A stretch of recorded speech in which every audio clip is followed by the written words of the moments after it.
కొబ్బరికాయ లాంటిదండి జీవితం. కొబ్బరికాయ పైన ఏమిటి? స్థూల శరీరం గట్టిగా ఉంటుంది. లోపల కొబ్బరి తీయగా అక్కడ ఆనందాన్ని ఆస్వాదిస్తున్నట్టుగా, భయం వస్తే కుళ్ళిపోయినట్టుగా ఆ లోపల కొబ్బరి ఉంటుంది. దాని లోపల ఉండేటటువంటి నీరు. రెండోది విశ్వడు మొదటివాడు స్థూలం, కొబ్బరి సూక్ష్మ శరీరం, లోపల ఉండేటువంటి నీళ్లు కారణ శరీరం. ఈ నీళ్లు లోపల ఉంటే మీరు భూమిలో పెడితే చెట్టు వస్తుంది. ఆ నీళ్లు తీసేసి పెట్టండి, ఏం చెప్పినా చెట్టు రాదు. ఇంకో చెట్టు రావడానికి కారణం ఏది? నీరు. కాబట్టి ఆ కొబ్బరికాయని కొట్టి మనము స్థూల సూక్ష్మ కారణ శరీరాలు నీకే అర్పిస్తున్నామయ్యా అని పూర్ణ ఫలం, నేను పూర్ణత్వం కావాలంటే ఇది పూర్ణమైన ఫలం స్థూల సూక్ష్మ కారణాలతో ఉంది. ఈ ఫలాన్ని మొత్తాన్ని నీకు అర్పించేస్తే నేను పూర్ణత్వాన్ని పొందినవాడిని అవుతాను అని కొబ్బరికాయని కొడతాం మనం. ఏది చేసినా కూడా అది పూర్ణత్వానికి గుర్తు. కానీ నేను కట్టేటటువంటి ఈ అద్భుతమైనటువంటి ఆడమంగళ షాపు అభివృద్ధి చెంది చక్కగా డబ్బులు వచ్చుగాక అని కొట్టే కొబ్బరికాయలు కావవి.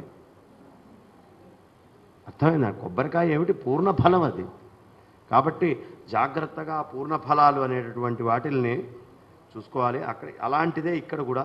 నాయన ఇక్కడ భావి జన్మకి బీజాలై ఇంకొక దేహధారణకి పునాది అవుతాయి. సంసార బంధాన్ని తప్పించుకుండేదాకా భగవంతుణ్ణి ఆశ్రయించాలి. నేను నాది అనే అహంకార మమకారాలని వదిలిపెట్టు. దృష్టిని పరమేశ్వరుడి మీద నిలుపు. భాగవతుల సాంగత్యం చెయ్యి. భగవద్గుణ కీర్తనం చేస్తూ మోక్షాసక్తిని పెంచుకో. అందుకని భగవంతుణ్ణి శరణం పొంది బ్రహ్మజ్ఞాన సాధన చెయ్యి. దానికి కొన్ని విషయాలున్నాయి, నియమాలున్నాయి. అవిద్యనంతా అంతం చేసేసేయాలి. అవిద్యని, జ్ఞానాన్ని పొందాలి. భగవంతుడి యందే మనస్సు లగ్నం చెయ్యి. ఇంద్రియాలని మనస్సుని నిగ్రహించు. బుద్ధిని భగవంతుడి మీద నిలుపు. సత్సంగమునందు ఆసక్తినితో భక్తి మార్గమునందు దృఢముగా పయనం చెయ్యి. తాను అధర్మ మార్గాన్ని దగ్గరకు రానీయలేదు కనుక తనను ఋషభుడు అన్నారని వివరించి చెప్పాడు. ఋషభుడు ఎవరయ్యా అంటే అధర్మ మార్గాన్ని దగ్గరికి రానివ్వడు. అలా రానివ్వని వాడు ఋషభుడు. హరయే నమః, హరయే నమః. తర్వాత ఋషభుడు చెప్తున్నాడు, భగవంతుడి యందు నిశ్చలమైనటువంటి బుద్ధి ఎవరు పెడతారో వాడితోటి సూక్ష్మ శరీరం రాదు. జీవుడి వెంట రాదట సూక్ష్మదేహం. చాలా గొప్ప మాట ఇది, గుర్తుంచుకోండి. అంటే మనస్సు రాదు వాడి వెంట. మనస్సు అయిపోతుంది. ఇంకా మనస్సు ఉంటే కదా జన్మ. అది సమాధి స్థితికి వెళ్ళిపోతుందట. ఎవడికి? భగవంతుడి యందు నిశ్చలమైన బుద్ధిని పెట్టినటువంటి వాడికి. ఈ రహస్యాన్ని తల్లిదండ్రులు తమ తమ సంతానానికి, గురువులు శిష్యులకి, రాజులు ప్రజలకి తెలియజెప్పాలి. ఇదే ఆత్మవిద్య. ఇక్కడ చిన్న విషయం ఏమిటయ్యా అంటే, రాముడి దగ్గరికి ఆంజనేయ స్వామి వచ్చాడు. ఎందుకు రాదు అనే విషయం చెప్తున్నాను. వచ్చి, రామా నాకు చిన్న అనుమానం ఉందయ్యా అన్నాడు. ఏమిటయ్యా? సమాధి స్థితిలో మనస్సు ఉంటుందా ఉండదా? తొందరపడి సమాధానం చెప్పకు. సమాధి స్థితిలో మనస్సు ఉంటుంది అని కనుక నువ్వు చెబితే, మనస్సు చంచలమైంది, సమాధి స్థిరమైంది. స్థిరమైన దాంట్లో చంచలమైంది ఎట్లా ఉంటుందయ్యా? కుదరదు. సమాధి యందు మనస్సు లేదు అని చెప్తావేమో. సమాధి యందు మనస్సు లేదు అని నువ్వు చెప్తే నువ్వు సమాధి స్థితిలో ఉండాలి.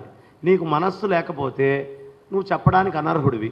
ఇప్పుడు నేను ప్రశ్న వేశాను, నా ప్రశ్న నీకు అర్థం కావాలంటే మనస్సు ఉండాలి. తిరిగి నువ్వు నాకు చెప్పాలంటే మనస్సు ఉండాలి. నువ్వు సమాధి స్థితిలో ఉండాలి. నువ్వు సమాధి స్థితిలో లేకుండా సమాధి గురించి నాకు చెప్పి దండగా. కాబట్టి సమాధి యందు మనస్సు ఉంది అని చెప్తే చంచలత్వ దోషం. లేదు అని చెప్తే నువ్వు నాకు చెప్పడానికే పనికిరావు. కాసేపు ఉండి కాసేపు లేదంటావా? చంచలము స్థిరంగా ఉండదుగా మనస్సు, అది సమాధి కాదు కదా. కాబట్టి ఇప్పుడు చెప్పయ్యా అన్నాడు. అమ్మో, మామూలు వాడు కాదు ఆంజనేయ స్వామి. ఆయన బుద్ధిర్బలం యశోధైర్యం నిర్భయత్వం అరోగత అజాడ్యం వాక్పటుత్వంచ హనుమత్ స్మరణాత్ భవేత్. దూరీకృత సీతార్తి ప్రకటీకృత రామ వైభవ స్ఫూర్తి దారిత దశముఖ కీర్తి పురతో మమ భాతు హనుమతో మూర్తి అని చెప్పారు. కాబట్టి సామాన్యుడైన వాడు కాదు ఆంజనేయ స్వామి. ఇప్పుడు మాట పడిపోతే ఆయన్ని తలుచుకుంటే చాలట. ఆ వాక్ అలా వచ్చేస్తుంది, మనం ఏం చెయ్యక్కర్లా.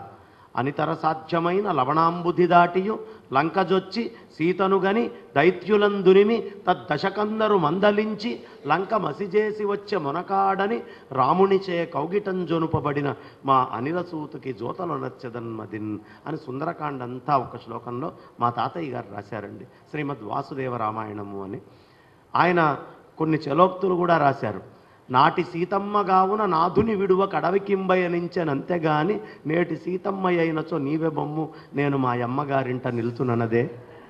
ఇట్లా రకరకాలైనటువంటి ఇవి ఆయన చెప్పడం జరిగింది. అయితే ఆంజనేయ స్వామి వారు ఈ ప్రశ్న వేశారు. ఇప్పుడు రాముడు సమాధానం చెప్పాలి. ఏమిటి సమాధానం అంటే, ఏం పర్వాలేదయ్యా, ఆయన రామచంద్రమూర్తి ఇలాంటి ప్రశ్నలు చాలా చూస్తుంటాడు. ఈ ప్రశ్నలు పుట్టడానికి కారణమే ఆయన కాబట్టి, ఆ పరమాత్మనే ఈయన ప్రార్థించాడు కాబట్టి, దేహాభిమానే విగళితే విజ్ఞాతాని పరాత్మని ఎత్ర ఎత్ర మనోయాతి తత్ర తత్ర సమాధయ. నేను ఈ దేహము అనే అభిమానాన్ని వదిలిపెట్టేశాయి, పరమాత్మ సర్వవ్యాపకుడు అనే విషయం రూఢీ చేసుకో. ఇప్పుడు నీ మనస్సు హిమాలయాలకు పోయింది, పరమాత్మ కంటే దూరం పోయిందా? కొడుకు మీదకి పోయింది, సూకరం పంది మీదకి పోయింది, ఏనుగు మీదకి పోయింది, కుక్క మీదకి పోయింది, ఎక్కడికి పోయినా పరమాత్మని దాటిపోవట్లేదు కదా. విజ్ఞాతాని పరాత్మని, పరమాత్మ సర్వవ్యాపకుడు, ఆయన లేని చోట్లేదు. ఎత్ర ఎత్ర మనోయాతిని, మనస్సు ఎక్కడికి వెళ్ళినా తత్ర తత్ర సమాధయ, అది సమాధిలోకే పోతోంది తప్ప ఇంక బయటికి పోవట్లేదయ్యా, పరమాత్మలోనే లయమవుతోంది. కాబట్టి సమాధియందు మనస్సు కలదు కానీ తద్వికారంబులను అంటదు, దాని వికారాలను అంటదు. అదే ఇక్కడ ఈయన చెప్తున్నాడు ఋషభుడు. భగవంతుని యందు నిశ్చలమగు బుద్ధి నుంచిన వాని సూక్ష్మదేహము మనస్సు జీవుడి వెంట రాదు. ఈ రహస్యాన్ని ఎవరైనా సరే, తల్లిదండ్రులు కానీ, రాజులు కానీ, గురువులు కానీ, భర్త కానీ, భార్య అందరూ చెప్పుకుంటూ ఉండాలి. సత్వగుణ ప్రధానులు కర్మాసక్తిని అధికంగా చూపరు, వాళ్ళకి భగవద్భక్తే గొప్పది. ఈ లోకంలో స్థావరముల కంటే జంగమాలు గొప్పవి, జంగమాల కంటే జంతువులు గొప్పవి, జంతువుల కంటే మనుష్యులు గొప్ప, మనుష్యుల కంటే దేవజాతి వాళ్ళు గొప్ప, వాళ్ళకంటే బ్రహ్మరుద్రాదులు గొప్ప, వాళ్ళకంటే వాసుదేవుడు గొప్ప అని చెప్తారు. ద్విజులలో బ్రహ్మజ్ఞాన సంపన్నులు గొప్పవాళ్ళు. అయితే ఆ కనిపించే రూపం గల అన్ని రూపాల్లో అంతర్లీనంగా అవ్యక్త పరమాత్మే ఉన్నాడని, ఈ కనిపించే సమస్తము పరమాత్మ శరీరమే అని ప్రవర్తించాలి. భగవంతుడి ఆరాధన అవుతుంది. సర్వభూతాల్లో భగవంతుణ్ణి దర్శించడం, ఎల్లప్పుడూ భగవత్ స్మరణ, అంతటా భగవత్ రూపాన్ని దర్శించడం నిజమైన ముక్తి సాధనంగా చెప్పబడ్డది అని చెప్పాడు ఋషభుడు. ఇలా కుమారులకి బోధించాడు. ఇక ఋషభుడు జ్యేష్ఠపుత్రుడైనటువంటి అవధూతకి పట్టం కట్టేసి ఆయన అవధూతగా జడుడిలాగా, అంధుడిలాగా, మూగవాడిలాగా, చెవిటివాడిలాగా కనపడుతూ పిచ్చివాడిలాగా లోక సంచారం చేస్తున్నాడు. అంటే ఎంత వదిలేశాడు చూడండి సంసారాన్ని లోపల నుంచి. పరమాత్మ భూమి మీదకి వచ్చి, ఇది పరమాత్మ తీసుకున్నటువంటి అవతారాల్లో ఒకటి ఋషభ అవతారం. ఆయన అవతారం ద్వారా మనకేం చూపిస్తున్నాడయ్యా అంటే, ఇప్పుడు ఆయన చరిత్ర వింటూ ఉంటే ఆ పరమాత్మకి ఇంత జరిగిందా ఇక్కడ అని భక్తుడికి బాధ కలుగుతుంది. ఆ పరమాత్ముడు మనకి సత్యాన్ని చూపించడం కోసం ఇంత అనుభవించాడు, ఇది తెలుసుకొని అలా జీవించాలనే కర్తవ్య బోధ కూడా మనకి తెలుస్తుంది. కాబట్టి ఎలా ఉన్నాడయ్యా? ఒంటి మీద వస్త్రాలు లేవట, జడుడిలాగా, గుడ్డివాడిలాగా, మూగవాడిలాగా, చెవిటివాడిలాగా, ఎవడేం మాట్లాడుతున్నా కనిపించకుండా పిచ్చివాడిలాగా లోక సంచారం చేస్తున్నాడు. మానవులు అతని జ్ఞానరూపాన్ని చూడలేకపోయారు. అంతటి మహారాజు వదిలిపెట్టి ఇట్లా తిరుగుతున్నాడని ఎవరికీ తెలియదు. ఈయన చూస్తే ఇలా ఉన్నాడు. జనులు అతన్ని హింసించడం మొదలుపెట్టారు. అలా ఎవడైనా ఉంటే హింసిస్తాడండి. వాళ్ళని బెదిరించడం, కర్రతోటి కొట్టడం, రాళ్లతోటి కొట్టడం, అంటూ విసుక్కోవడం, కసురుకోవటం, బూతులు తిట్టడం, ఈ పనులన్నీ. దేహం మీద మలమూత్రాలు కూడా పోసేవాళ్ళట. కొంతమంది అయితే వచ్చి ఉమ్మేసేవాళ్ళట, రాళ్లని విసిరి మట్టిని జల్లి తిట్టి పోసేవాళ్ళట. దీన్నంతా అతను చేసిన దుష్కర్మ అనుభవంగా ఎరిగి ఋషభుడు ఎక్కడా బాధపడకుండా నిర్మలమైనటువంటి మనస్సుతో తిరుగుతూ ఉండేవాడు. మలమూత్ర దూషితమైన అతని శరీరం నుండి, అతనిలోంచి బహిర్గతంగా మలమూత్రాల నుండి దివ్య సుగంధ వాయువులు చుట్టుపక్కలకి వ్యాపిస్తూ ఉండేవట. ఆయన మీద మలమూత్రాలు పోసినా ఆయన నుంచి సుగంధం వ్యాపిస్తూ ఉండేదట. చుట్టుపక్కలకి వ్యాపిస్తూ ఉన్నటువంటి అలాంటి సుగంధాన్ని వ్యాప్తి చేస్తున్న ఋషభుడు పూర్ణ జ్ఞాన స్థితిలో అజగర వ్రతాన్ని అవలంబించాడు. అజగర వ్రతము అంటే ఎక్కడ కూర్చొని ఉంటారు వాళ్ళు, వాళ్ళ చేతిలోకి ఏదైనా ఒక ఆహారం ఎవరైనా ఇస్తే అదే తింటారు. అది రాకపోతే పోయినా పర్వాలేదు, పట్టించుకోకుండా ఉంటారు. కొండ చిలువ కూడా అంతే, ఓ దగ్గర అలా ఉంటుంది. దాని దగ్గరకు ఆహారం వస్తే తింటుంది తప్ప పని కొట్టుకొని రుక్కుంటూ వెళ్ళి ఆహారం ఉంది కదా అక్కడ అని కూడా తినదట. అంత దూరంలో ఆహారం ఉన్నా పట్టించుకోదు, అది దగ్గరకు వస్తేనే తింటుంది. అలా అజగర వ్రతాన్ని అవలంబించాడు. దొరికిన దాన్ని తింటున్నాడు. ఒక్కచోటనే అన్నపానీయాలు మలమూత్రాదులున్నా ఏమాత్రం సందేహం లేకుండా జీవిస్తున్నాడు. అలాంటి స్థితిలో ఆయనకు అనేక సిద్ధులు వచ్చినాయి. కానీ దేన్ని ఆయన తీసుకోకుండా తిరస్కరించి మనస్సుని పరమాత్మ యందు లయం చేశాడు. చివరికి ఆయన వెదురు వనములో ఉంటే దావాగ్నిలో చిక్కుకొని చిరునవ్వుతో దగ్ధమై పరమాత్మ యందు చేరెను. ఆ శుకయోగి ఋషభదేవుడి నిర్యాణాన్ని పరీక్షిత్తుకి వివరించాడు. ఋషభదేవుడు సాక్షాత్తు నారాయణ అవతారమే కదా, ఆ అవతార ప్రయోజనంగా భూమిపై ధర్మ కర్మ ప్రవృత్తిని వ్యాపింపజేశాడు. ఇంద్రుడు అసూయతో వానలు కురిపించకుండా భూమిపై కరువుని కూడా కలిగించాడు. ఋషభుడు యోగబలంతో వర్షాన్ని కూడా కురిపించి భూమిని సస్యశ్యామలం చేశాడు. ఇది కూడా పాలకుల భగవద్భక్తి యోగబలాన్ని గురించి వివరించి చెప్తుంది. ఇంద్రుడు అతని ధర్మబుద్ధికి మెచ్చి పుత్రిక జయంతినిచ్చి వివాహం చేశాడు. ఋషభుడు పుత్రులైన మోక్ష సాధన మార్గాన్ని బోధించాడు.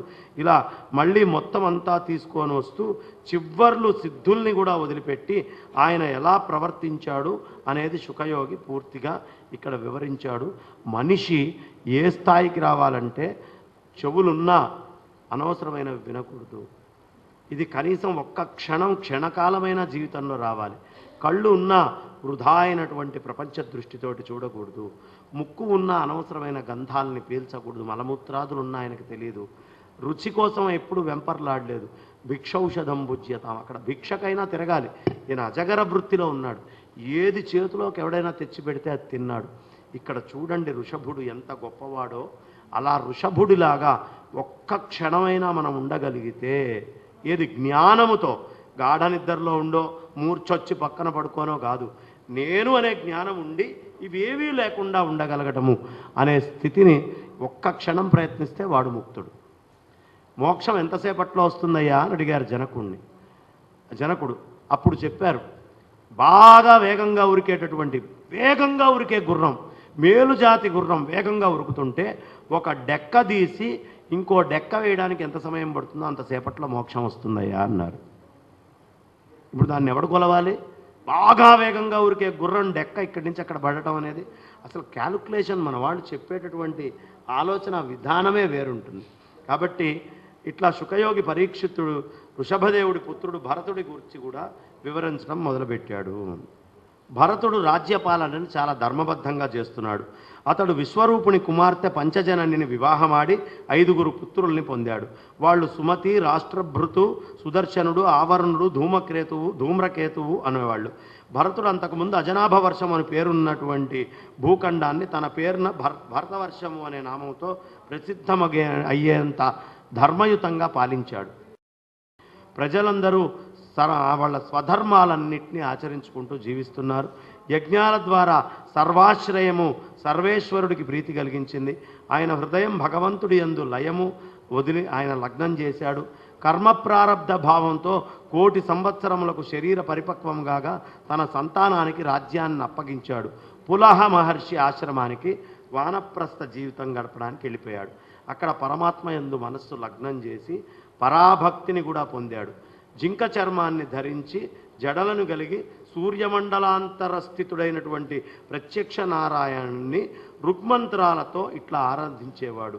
పరోరజ సవితుర్జాతవేదో దేవస్య భర్గో మనసేదం జజాప సురేతసాద పునరావిశ్య చష్టే హంసం గృద్రాణం ఋషద్రింగారాం ఇమహ అని.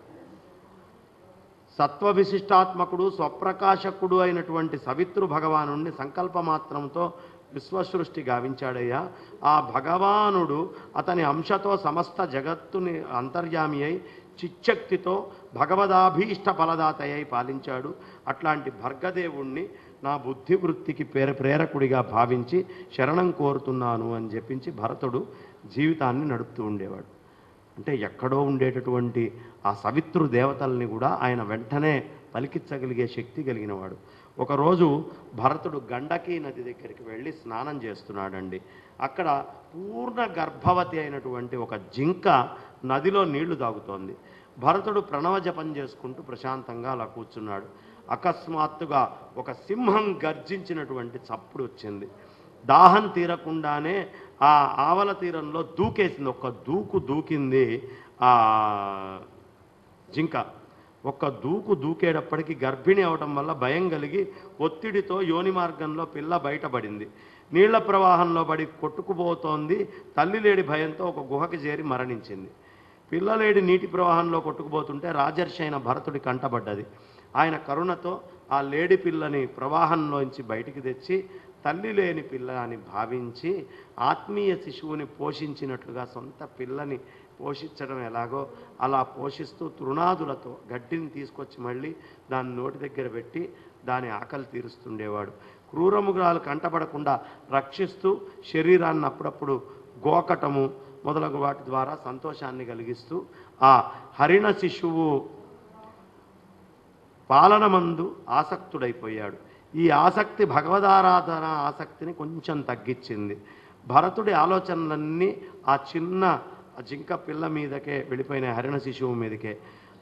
అది ఆశ్రయించిందని, దానికి ఆయన తప్ప ఇంకెవరూ లేరని, దానిని పెంచడమే తనకు కర్తవ్యమని నిశ్చయించి ఆ మృగ శిశువు పాలనలోనే మనస్సు నిలిపి భరతుడు కర్తవ్యములకు భగవంతుడి యొక్క ఆరాధనా ప్రక్రియల్ని వదిలిపెట్టేశాడు.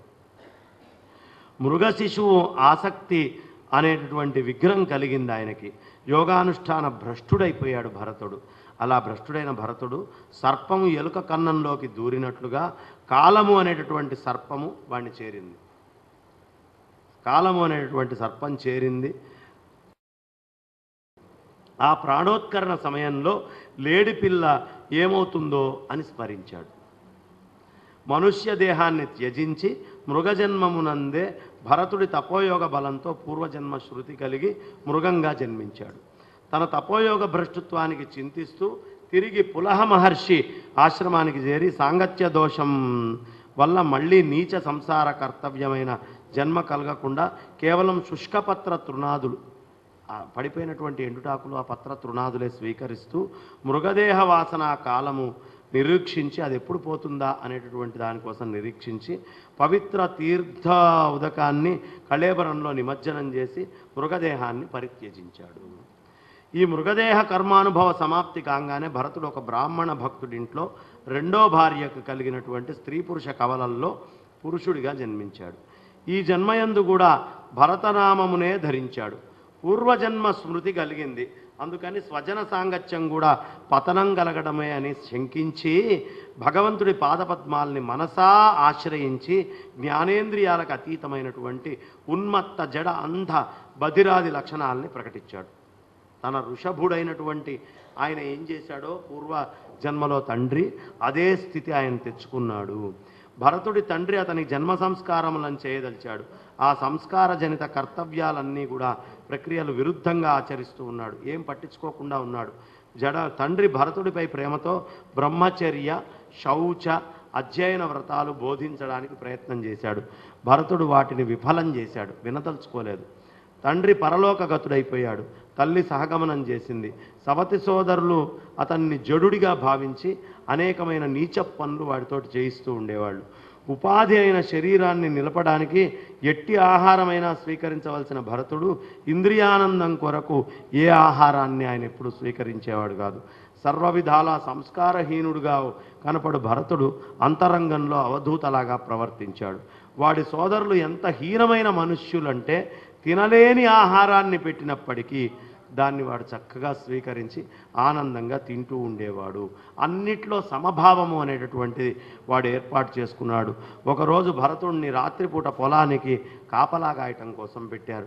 ఆ రోజు ఒక చోరరాజు పుత్రవాంఛతో భద్రకాళికి బలి ఇవ్వడానికి ఒక పురుషుడిని బంధించి తెచ్చాడు.